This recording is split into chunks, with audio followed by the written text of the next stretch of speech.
Okay, I was so excited to make this video because it's been forever since I have made a debunk slash analysis video on My Hero Academia. First one got me like 2,000 views, so I was like, let's play around with this thing for a sec, because this theory blew my mind and made me laugh my ass off at how ridiculous it was. So just hold on and let's get into it.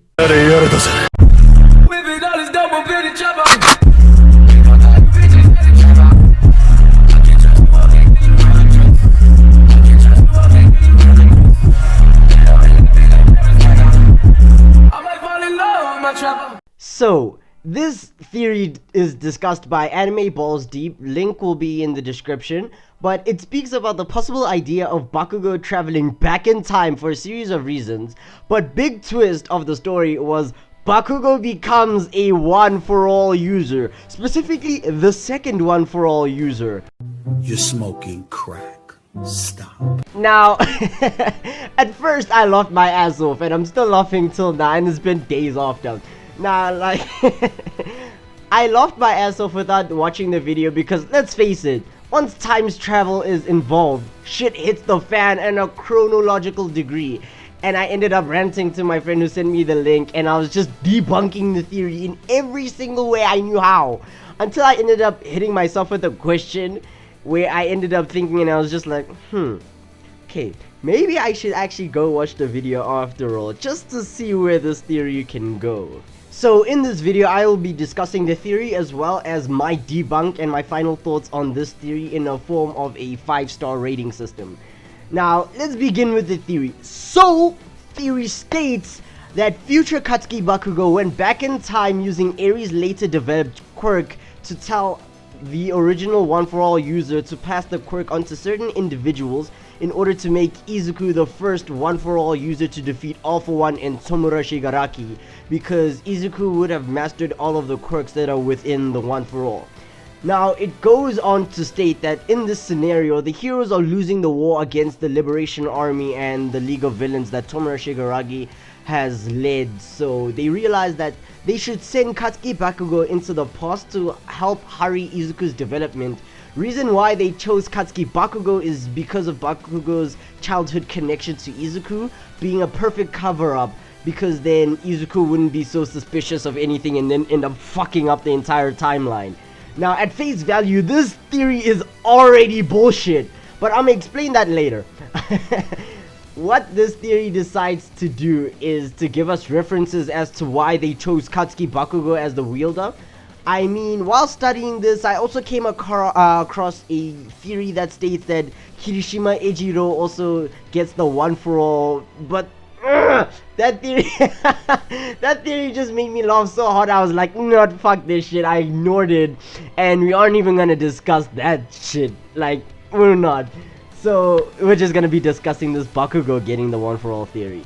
Now, in a couple of Boku no Hero Academia chapters, right, Izuku experiences dreams and he gets told of the history of the one-for-all, right? You already know this. We've seen him have multiple experiences with the past users of the one-for-all.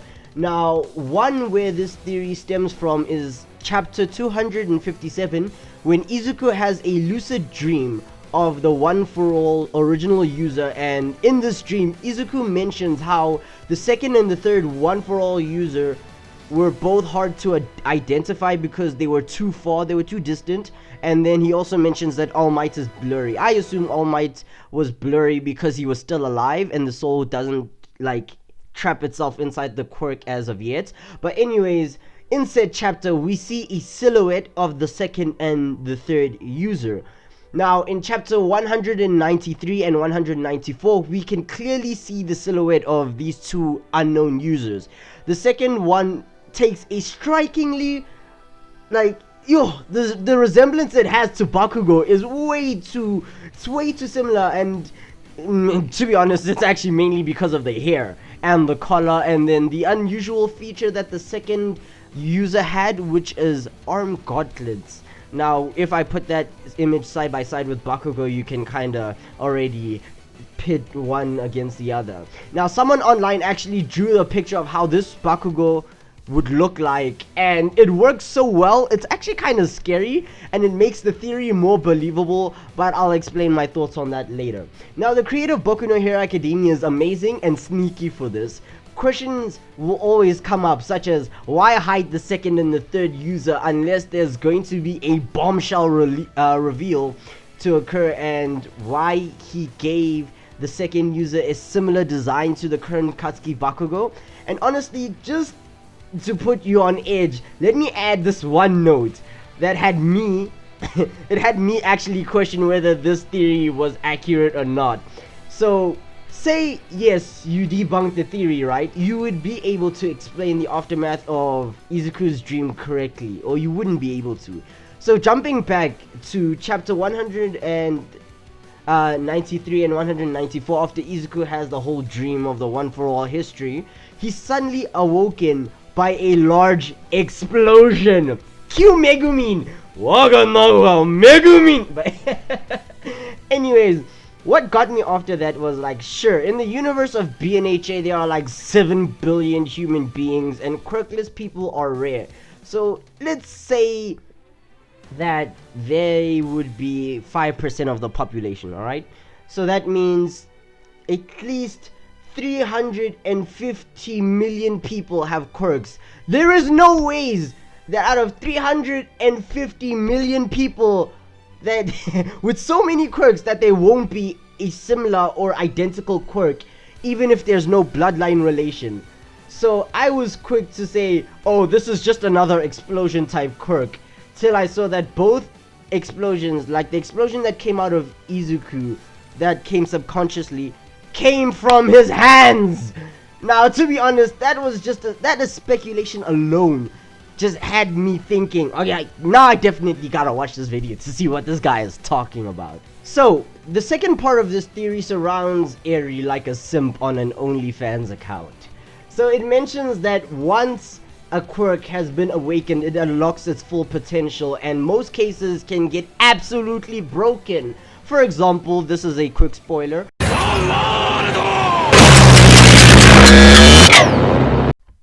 Okay, wait, before I spoil, let me just realize that I never put a spoiler warning right here.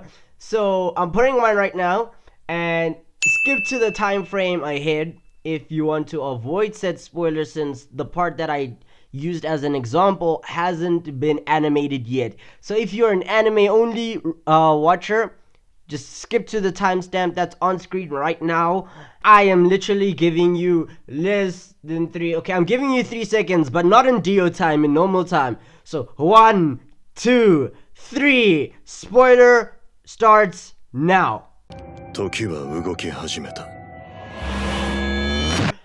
Toga Himiko being able to use the quirk of anybody she transforms into, or twice being the biggest threat in the war, because he is able to make copies of the most dangerous villains in the entire BNHA series. Like, just imagine playing Dark Souls, right? And versing the hardest boss 4 times with 2 sets per fight. That's 8 times the amount of ass cheek clapping. And that would just cause anybody to rage quit and want to cheat by going back in time to prevent it all. But anyways, Aizawa Sensei has mentioned that Eri has already started her quirk training, and some speculate that Eri's quirk will grant the user the ability to travel back in time. I have a whole argument about this, but let me finish first. Now, people will bring up the whole naming of Aries Quirk being rewind, quote unquote, as a foreshadow for things to come in the future of the series, such as rewinding time, right? Suddenly, Eri has developed Bites the Dust, like Killer Queen Bites the Dust. But anywho, the third part of this theory mentions the history of the One For All quirk, and long story short, All For One forcefully gave his quirk to his seemingly quirkless younger brother, and this quirk was the ability to stockpile quirks, right? And then later on, unknown to both the user and the older brother, All For One's younger brother finds out that he has the ability to give his quirk to others, which is already useless on its own. But with that fused with the ability to stockpile quirks, that created the One For All. So theory asks, how did the original One For All user find out about his sharing quirk unless somebody who already knew had to tell him about it? That I have an argument to. But anyways, I have an argument to almost every single point in this thing. But anyways, the fourth part of this theory, Jesus, this theory has a lot of points. I mean, it has like 7, but anyways, what makes this a good theory is that it actually has a lot of points. So credit to whoever created this theory. But anyways, this is a spoiler for the movie that recently came out. So if you are fine with spoilers, just wait for the countdown to end. For those who don't want to be spoiled, I'm going to put a timestamp on the screen right now. Skip to this timestamp. Your countdown starts now. 1秒経過 2秒経過 3秒経過 時は動き始めた So, in the movie climax, Bakugou gains the One For All temporarily, and the creator said that if you enjoyed that, then there will be an even more shocking plot twist in the manga, which I'm honestly looking forward to. But you know, that's it. That's the fourth point about the whole Bakugou getting the One For All theory. So people think that since he's already gotten it now, he probably knows how to use it, so that when he travels back in time and he gets it again, he'll know how to use it properly this time. But anyways, I am done. I cannot. There are like 6-7 points to this theory. 2 of them I'm not gonna mention because this very video would just end up becoming a copy paste of Anime Balls Deep video, and when I'm supposed to be discussing it and I'm supposed to be giving my own opinions on it, like, I tried to summarize it and I failed because this video is long, and this was just an analysis. So we are done discussing the theory. If you want to watch the full theory, like in all of its works, just go to Anime Balls Deep's channel. I will put a link to his channel in the description as well as the video. So what I'm going to be doing is giving all of my arguments, like all of my arguments, whether I think this theory is bullshit or whether it's actually valid. I already mentioned one of the points, but I'll mention it again later on. Now, onto my debunk. My debunk. Oh, English. Shut your ass up. But anyways, in my debunk, when I look back at it, I think I just complained a lot. There's a lot of complaining, so like strap in. Now, so what I'm gonna do is that I'm gonna just re-speak the debunks that I brought up to my friend on WhatsApp and any other points I got while watching the video. Now, first point, there is no quirk involving time travel as of yet in the series for following reasons. Reason 1, it is way too broken. Like, I think time abilities are way too broken to be introduced so early on into the series. Like, just look at Dio. Dio's the world was considered absolutely broken to the point that they had to put a limit on it, which is why Heavenly Ascension Dio is, in my opinion, one of the most deadliest characters in fiction. Cause he is just, infinite time stop. Okay, that's just way too broken. But let's not talk about JoJo. Now, second reason as to why I don't believe time travel is a currently existing quirk is because a time quirk would be so broken that it would be considered illegal because of it can manipulate everything. Like, if it went into the wrong hands, literally all of existence as we know it could just be fucked up because of one person decided I can play with time. Now, second point, Aries Quirk, which has been conveniently titled Rewind, quote unquote, when in truth what I see it as, and I know people will be like, okay, your opinion doesn't matter, but anyway, what I see this quirk is, I see it as a de-evolution quirk. Now, when I say it, I mean, look at it like this. For now, it can only work on humans because so far humans are the only ones who have evolved to what they are, right? When Aries Quirk was used on Fallout Boy, aka Mirio, I mean it's Mirio aka Fallout Boy, but anyways, it made him quirkless because it de-evolved Mirio to a point where humanity didn't have quirks, right? Because remember, we evolved and then we developed quirks. So what Aries Quirk did is that it de-evolved him back to the stage when we didn't have quirks. So, I mean, technically speaking, Mirio can get his quirk back if there was an evolution accelerator quirk.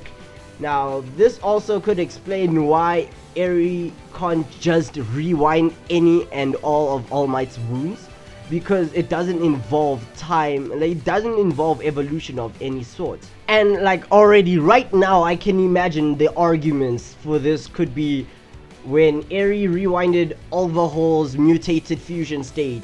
In that case, it was a genetic evolution brought through manipulation. Wait a minute. The fuck are you talking about? Nigga, explain that shit. Shut your ass up. You're smoking crack. Stop. So she just de-evolved the mutation. In terms of Izuku's wounds, to be honest, I cannot explain that, but I do believe that if Aries unlocks her quirk to its fullest potential, she would become the next recovery girl, since the one we have right now is very old and is probably gonna die sometime in the middle of the war. So Aries could just become the next nurse. Now, third point is that the Bakugou-esque character that appears in Izuku's dreams. Like, firstly, the character does not have the correct looking gauntlets, and someone will argue and just be like, Biscord! The future version, of course it won't be the same as the current Bakugou we know right now. And indeed, actually, you're very correct. You are absolutely correct. But let me remind you of this, right?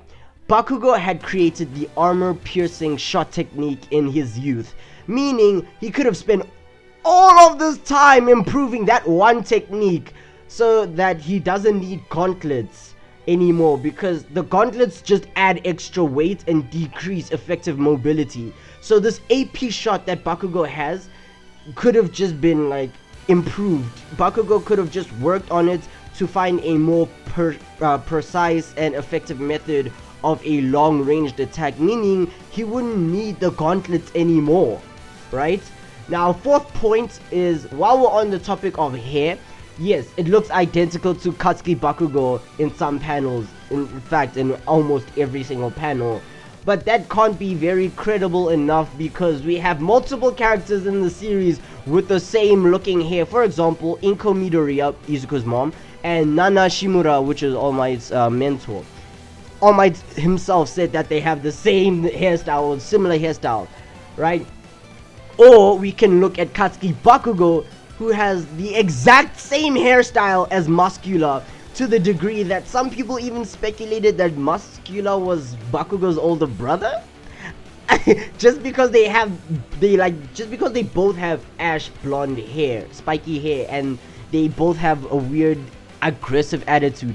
Like, I loved it, and I laughed when people tried to say Bakugou was the traitor of UA because of this reasoning. By the way, check out that video that I made, right? The traitor of UA, because I think I cracked the code. Until this day, I still believe it. And also, if we're on the topic of hair, right? There's another two people, right? A good example where we have Mina Ashida and Izuku Midoriya. The creator himself even said in some manga panel that they have the exact same hair. It's just Mina's hair is pink and she has horns. So to base an entire theory of hair that's just weird in my opinion. It's like, he has the same hair.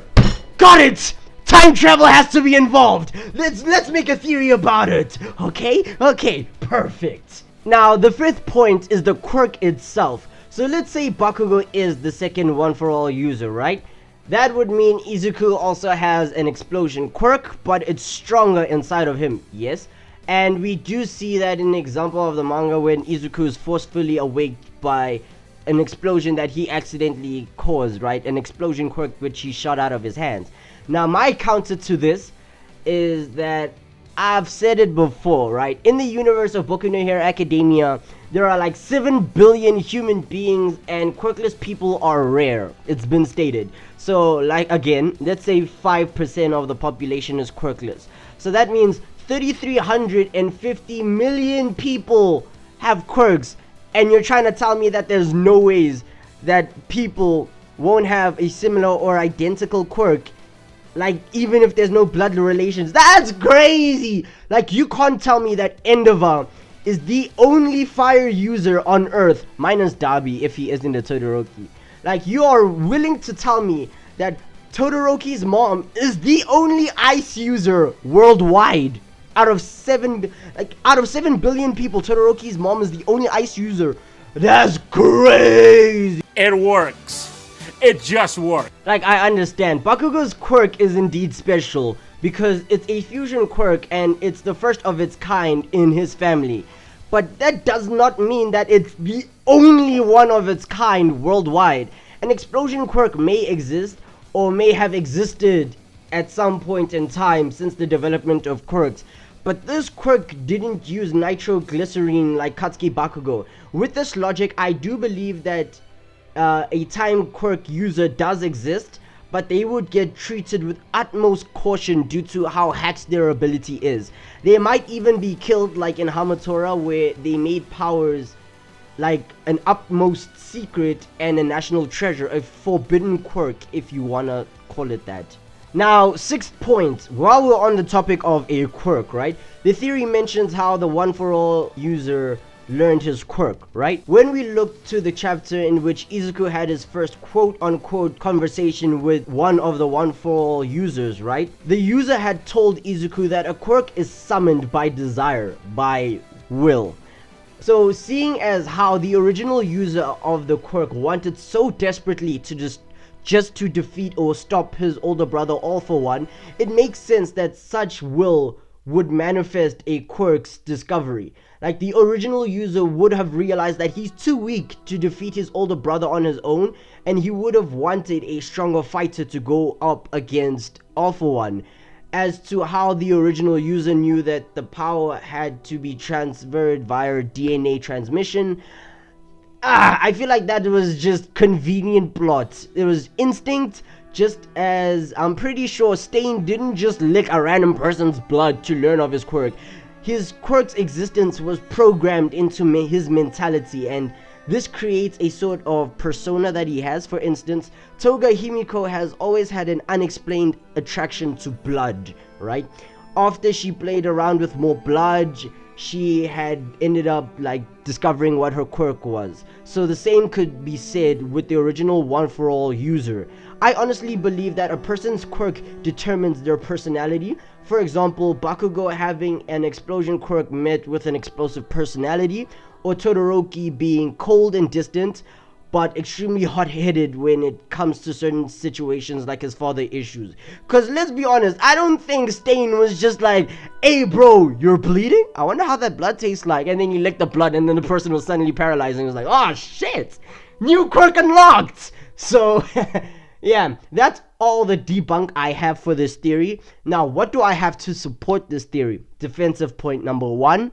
Like I'm saying, I keep saying, there are so many people in the world of BNHA. There has to be at least one time user, and I'm sure in the future they will find that time user, and probably this theory could take place, right? Now, defensive point number 2, it really could explain why the second and the third user aren't visible yet to drop a bombshell in the series that Bakugou is a time traveler.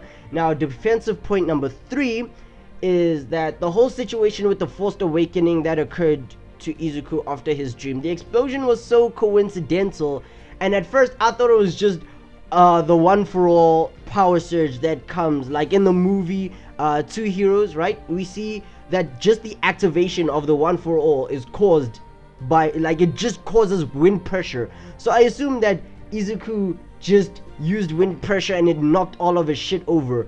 But then later on in the manga, you see that when Izuku and All Might had a conversation, they mentioned that it was an explosion, not just a gush of wind that knocked all of his shit over.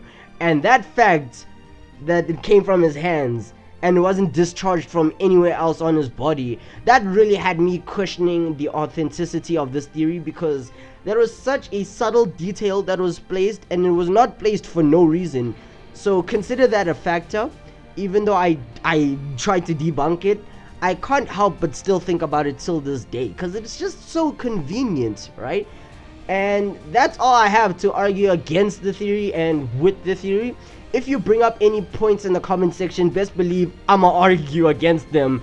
And someone will be like, why is this BizQuirk guy so determined to debunk a theory when it's just a theory? Oh man, you're just ruining it.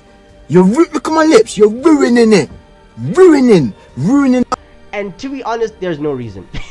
It's just my determination. Call me Undertale. Actually, anyways, I just thought that it was a fun video, and I really wanted to discuss my opinions on this theory. In the end, this is just a theory on crack. It's like it's a proper theory on crack. I wish I had that weed. Whoever came up with the theory, please tell me who your dealer is. I just wanna hit that shit.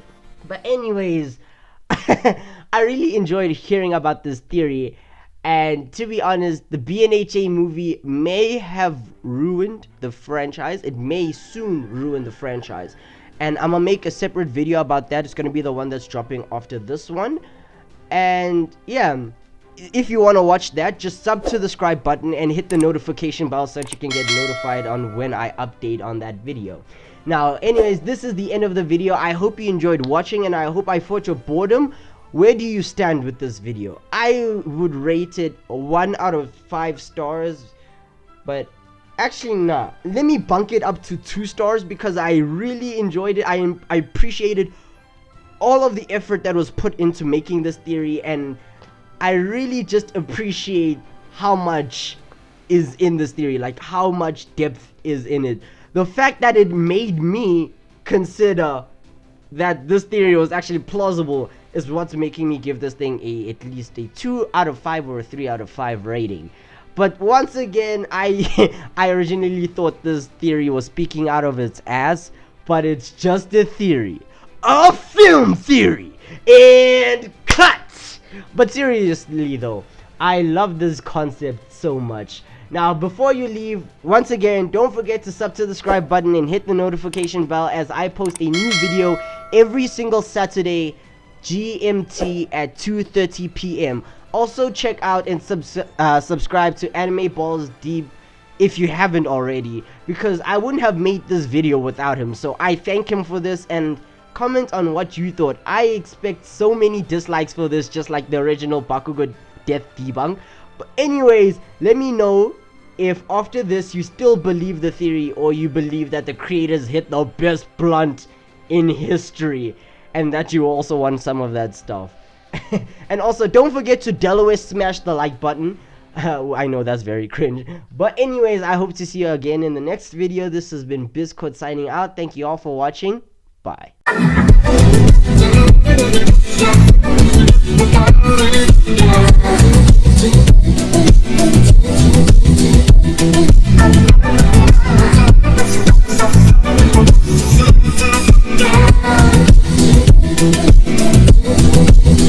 Yeah.